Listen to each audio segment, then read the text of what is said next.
The 1001 Nights is one of the greatest storybooks of the world. It was introduced to European readers by the French scholar Galland, who discovered the Arabic original and translated it into French in the first decade of the 18th century. But its earlier history is still involved in obscurity. There existed as early as the 10th century of our era a Persian collection of 1,000 tales, enclosed in a framework which is practically the one used in the present collection, telling of a king who was in the habit of killing his wives after the first night, and who was led to abandon this practice by the cleverness of the wazir's daughter, who nightly told him a tale which she left unfinished at dawn, so that his curiosity led him to spare her till the tale should be completed. Whether more than the framework of the Arabian collection was borrowed from this Persian work is uncertain. The tales in the collection of Galland and in more complete editions discovered since his time are chiefly Persian, Indian, and Arabian in source, and in ultimate origin come from all the ends of the earth.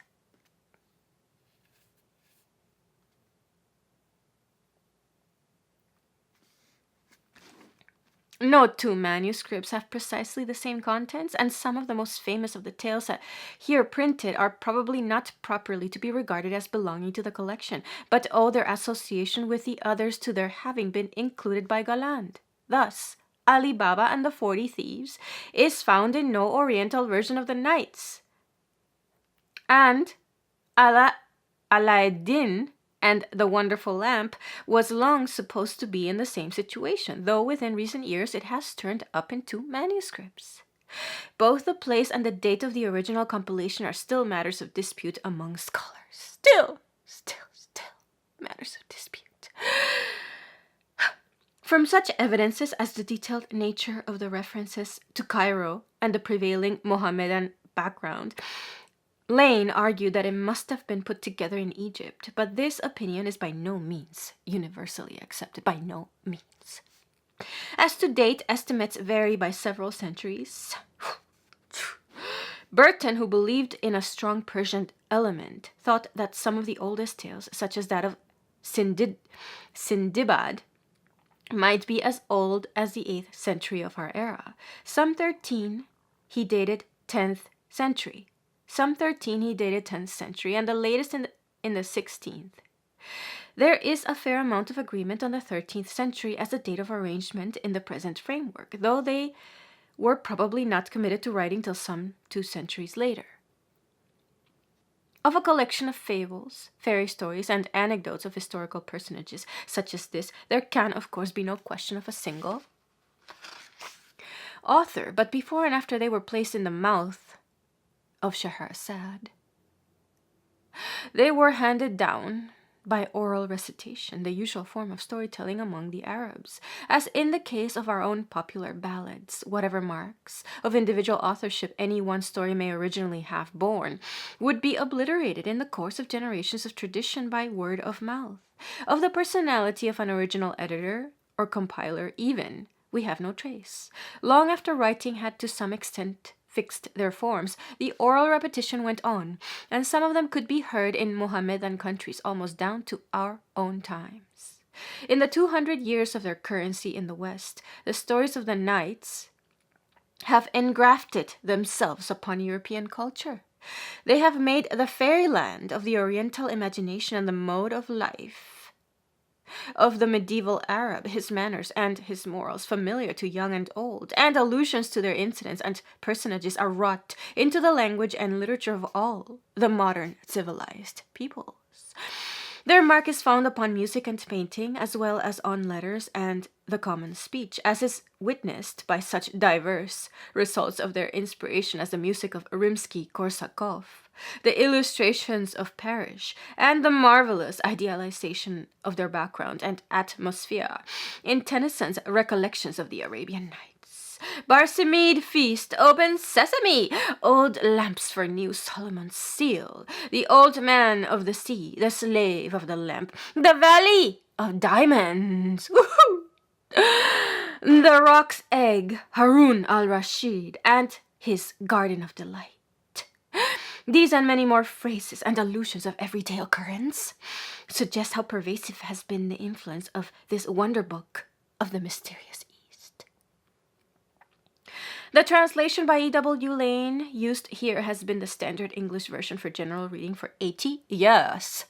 The translations of Ali Baba and Aladdin are by S. Lane Poole, and for permission to use the latter, we are indebted to Messrs. G.P. Putnam's Sons. Introduction.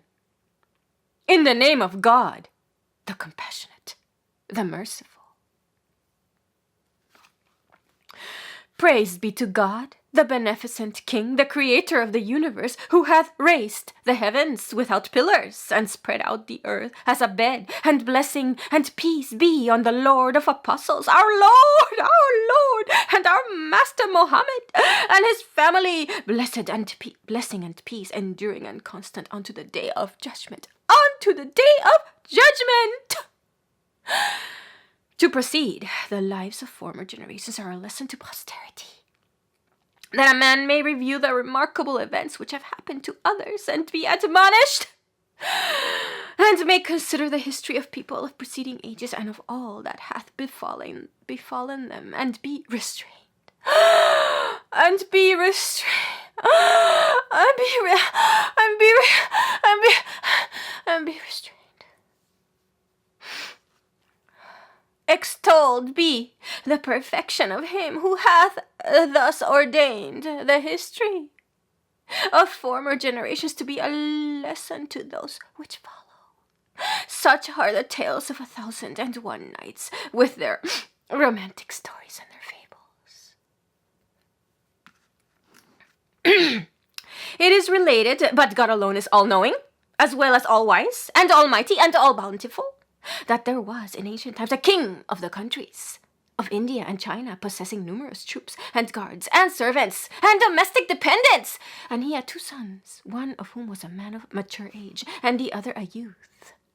Both of these princes were brave horsemen, but especially the elder, who inherited the kingdom of his father and governed his subjects with such justice that the inhabitants of his country and whole empire loved him. He was called King Shahryar. His younger brother was named Shah-Zaman. Shahryar, friend of the city. Shah-Zaman, king of the age. He was called King Shahryar, friend of the city. His younger brother was named Shah-Zaman, king of the age, and was king of Samarkand. The administration of their governments was conducted with rectitude, each of them ruling over his subjects with justice during a period of 20 years, with the utmost enjoyment and happiness. After this period, the elder king felt a strong desire to see his brother and ordered his wazir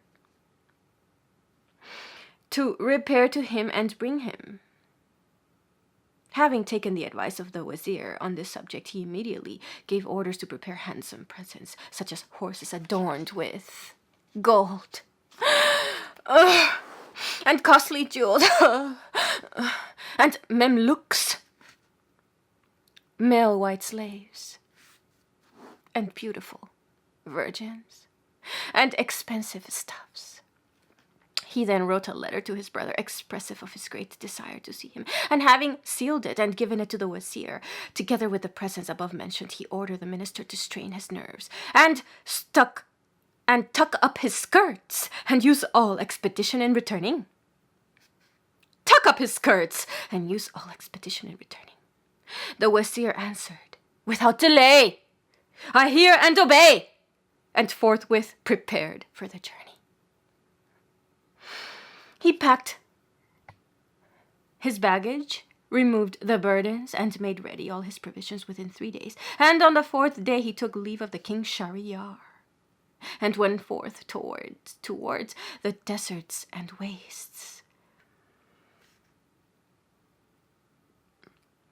He proceeded night and day, and each of the kings, under the authority of King Shahryar, by whose residence he passed, came forth to meet him with costly presents and gifts of gold and silver, and entertained him 3 days, after which, on the 4th day, he accompanied him 1 day's journey and took leave of him. Thus he continued on his way until he drew near to the city of Samarkand, when he sent forward a messenger to inform King Shah-Zaman of his approach. The messenger entered the city, inquired the way to the palace, and introducing himself to the king, kissed the ground before him, and acquainted him with the approach of his brother's wazir, upon which Shah-Zaman ordered the chief officers on his court and the great men of his kingdom to go forth a day's journey to meet him. And they did so, and when they met him, they welcomed him and walked by his stirrups until they returned to the city. The wazir then presented himself before the king Shah-Zaman, greeted him with a prayer for the divine assistance in his favor, kissed the ground before him, and informed him of his brother's desire to see him, after which he handed to him the letter. The king took it, read it, and understood its contents, and answered by expressing his readiness to obey the commands of his brother. But, said he, addressing the wazir, I will not go until I have entertained thee 3 days. Accordingly, he lodged him in a palace befitting his rank, accommodated his troops in tents, and appointed them all things requisite in the way of food and drink, and so they remained 3 days. On the 4th day he equipped himself for the journey, made ready his baggage, and collected together costly presents suitable to his brother's dignity. These preparations being completed, he sent forth his tents and camels and mules and servants and guards, appointed his wazir to be governor of the country during his absence, and set out towards his brother's dominions. At midnight, however, he remembered that he had left in his palace an article which he should have brought with him, and having returned to the palace to fetch it, boom, boom, boom, boom, boom, boom, boom, boom, boom, boom, boom, boom, there he beheld his wife sleeping in his bed, and attended by a male Negro slave who had fallen asleep by her side. On beholding this scene, the world became black before his eyes. And he said within himself, If this is the case when I have not departed from the city, that what will be the conduct of this vile woman while I am sojourning with my brother? He then drew his sword and slay them both in the bed, after which he immediately returned, gave orders for departure, and journeyed to his brother's capital.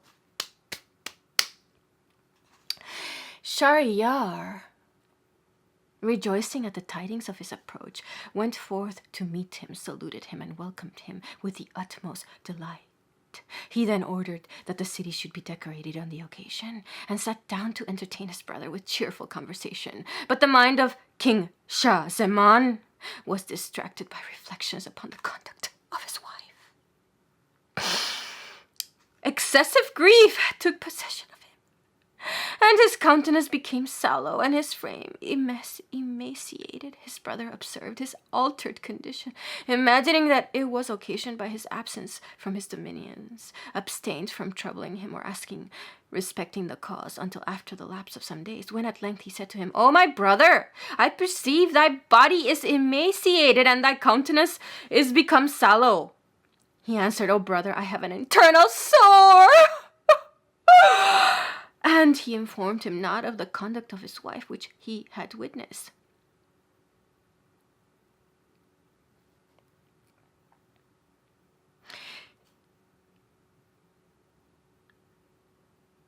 Shahryar then said, I wish that thou wouldest go out with me on a hunting excursion. Perhaps thy mind might so be diverted. But he declined, and Shahryar went alone to the chase.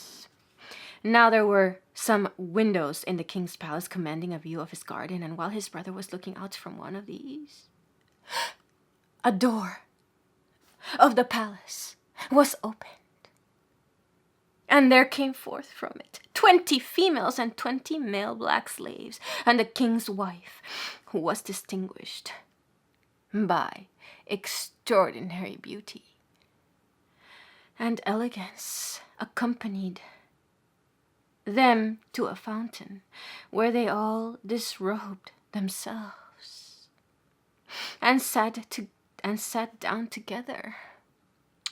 The king's wife then called out, "O Mesud," and immediately a black slave came to her and embraced her, she doing the like.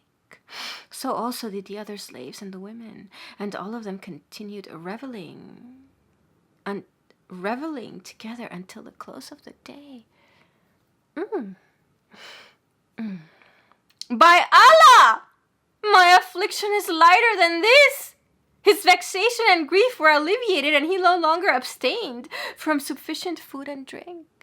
When his brother returned from his excursions, and they had saluted each other, and King Shahryar observed his brother Shah-Zaman, that his color had returned, that his face had recovered the flush of health,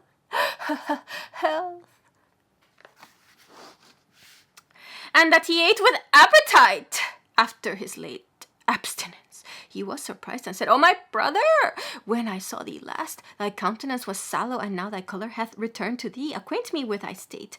As to the change of my natural complexion," answered Shah-Zaman, "I will inform thee of its cause. But excuse my explaining to thee the return of my color." "First," said Shahryar, "relate to me the cause of the change of thy proper complexion and of thy weakness. Let me hear it." "Know then, O my brother," he answered, "that when thou sentest thy wazir to me to invite me to thy presence, I prepared myself for the journey, and when I had gone forth from the city, I remembered that I had left behind me the jewel that I had given thee. I therefore returned to my palace for it, and there I found my wife sleeping in my bed, and attended by a black male slave. I killed them both, and came to thee, but my mind was occupied by reflections upon this affair, and this was the cause of the change of my complexion and of my weakness. Now, as to the return of my color, excuse my informing thee of its cause." But when his brother heard these words, he said, I conjure thee by Allah, that thou acquaint me with the cause of the return of thy color." So he repeated to him all that he had seen. "I would see this," said Shahryar, "with my own eye." Then said Shah-Zaman, "Give out that thou art going again to the chase, and conceal thyself here with me, and thou shalt witness this conduct and obtain ocular proof of it." Shahryar upon this immediately announced that it was his intention to make another excursion. The troops went out of the city with the tents, and the king followed them. And after he had reposed a while in the camp, he said to his servants, "Let no one come in to me." And he disguised himself and returned to his brother in the palace, and sat in one of the windows overlooking the garden. And when he had been a short time, the women and their mistress entered the garden with the black slaves, and did as his brother had described, continuing so until the hour of the afternoon prayer.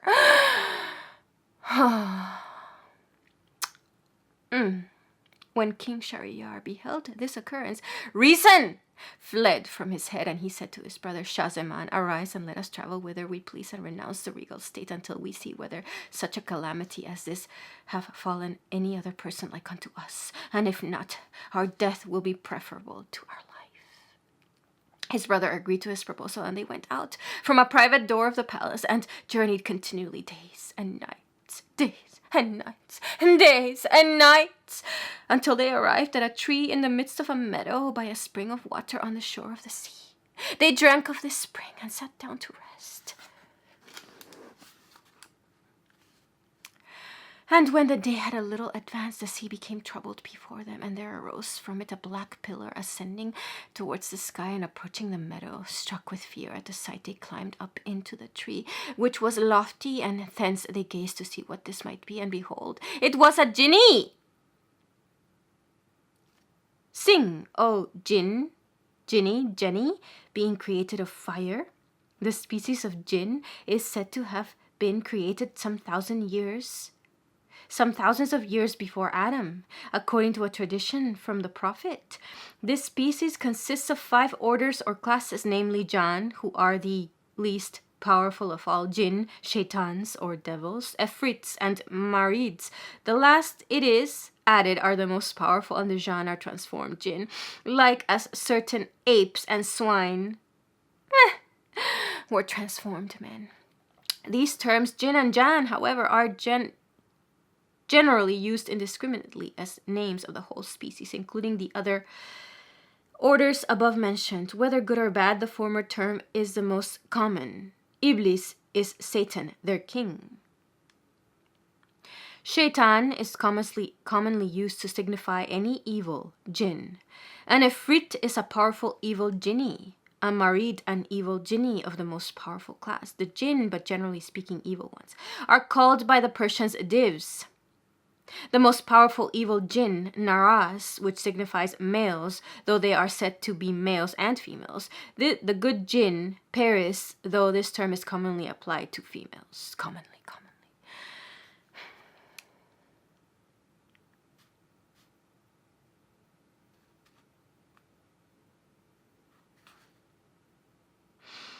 His brother agreed to his proposal, and they went out from a private door of the palace and journeyed continually days and nights, until they arrived at a tree in the midst of a meadow by a spring of water on the shore of the sea. They drank of this spring and sat down to rest, and when the day had a little advanced, the sea became troubled before them. And there arose from it a black pillar, ascending towards the sky and approaching the meadow. Struck with fear at the sight, they climbed up into the tree, which was lofty, and thence they gazed to see what this might be, and behold, it was a jinni of gigantic stature, broad-fronted and bulky, bearing on his head a chest. He landed and came to the tree into which the two kings had climbed, and having seated himself beneath it, opened the chest and took out of it another box, which he also opened, and there came forth from it a young woman, fair and beautiful, like the shining sun. When the jinni cast his eyes upon her, he said, "O lady of noble race, whom I carried off on thy wedding night, I have a desire to sleep a little." And he placed his head upon her knee and slept. The damsel then raised her head towards the tree and saw there the two kings, upon which she removed the head of the jinni from her knee, and having placed it on the ground, stood under the tree and made signs to the two kings, as though she would say, "Come down and fear not this Ifrit." They answered her, "We conjure thee by Allah that thou excuse us in this matter." But she said, "I conjure you by the same that ye come down, and if ye do not, I will rouse this Ifrit, and he shall put you to a cruel death." So, being afraid, they came down to her, and after they had remained with her as long as she required, she took from her pocket a purse and drew out from this a string upon which were 98 seal rings. And she said to them, "Know ye what are these?" They answered, "We know not." "The owner of these rings," said she, "have all of them been admitted to converse with me, like as ye have, unknown to this foolish Ifrit. Therefore give me your 2 rings, ye brothers." So they gave her their 2 rings from their fingers, and then she said to them, "This Ifrit carried me off on my wedding night, and put me in the box, and placed the box in the chest, and affixed to the chest 7 locks, and deposited me thus imprisoned in the bottom of the roaring sea, beneath the dashing waves, not knowing that when one of our sex desires to accomplish any object, nothing can prevent her. Not knowing that when one of our sex desires to accomplish any object, nothing can prevent her. In accordance with this, says one of the poets, never trust in women, nor rely upon their vows. Never, never, never, never. For their pleasure and displeasure depend upon their passions. For their pleasure and displeasure depend upon their passions. They offer a false affection, for perfidy lurks within their clothing, lurks. By the tale of Yusuf, be admonished and guard against their stratagems. Guard. Dost thou not consider that Iblis ejected Adam by means of a woman? And another poet says, abstain from censure, for it will strengthen the censured and increase desire into violent passion. If I suffer such passion, my case is but the same as that of many a man before me, for greatly indeed to be wondered, as is he who hath kept himself safe from women's artifice. Safe from women's artifice.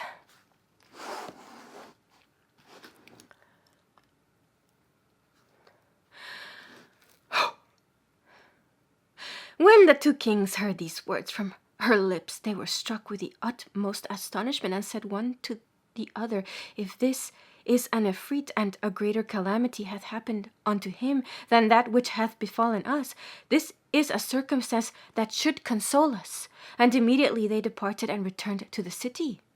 As soon as they had entered the palace, Shahryar caused his wife to be beheaded. And in like manner the women and black slaves, and thenceforward he made it his regular custom, every time that he took a virgin to his bed, to kill her at the expiration of the night. And thenceforward he made it his regular custom, every time that he took a virgin to his bed, to kill her at the expiration of the night. And thenceforward he made it his regular custom, every time that he took a virgin to his bed, to kill her at the expiration of the night. And thenceforth he made it his regular custom, every time that he took a virgin to his bed, to kill her at the expiration of the night. Thus he continued to do during a period of 3 years. And the people raised an outcry against him and fled with their daughters, and there remained not a virgin in the city of a sufficient age for marriage.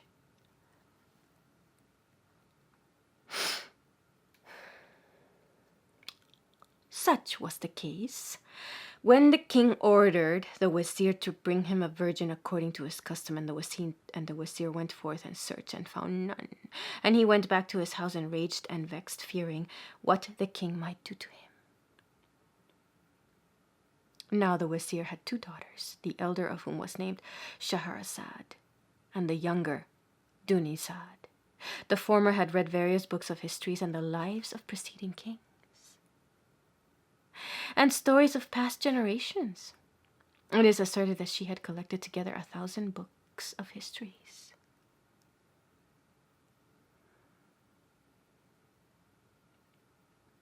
Relating to preceding generations and kings, and works of the poets. And she said to her father on this occasion, Why do I see thee thus changed, and oppressed with solicitude and sorrows? It has been said by one of the poets, Tell him who is oppressed with anxiety, that anxiety will not last. As happiness passeth away, so passeth away anxiety. When the wazir heard these words from his daughter, he related to her all that had happened to him with regard to the king, upon which she said, By Allah, O my father, give me in marriage to this king. Either I shall die and be a ransom for one of the daughters of the Muslims, or I shall live and be the cause of their deliverance from him.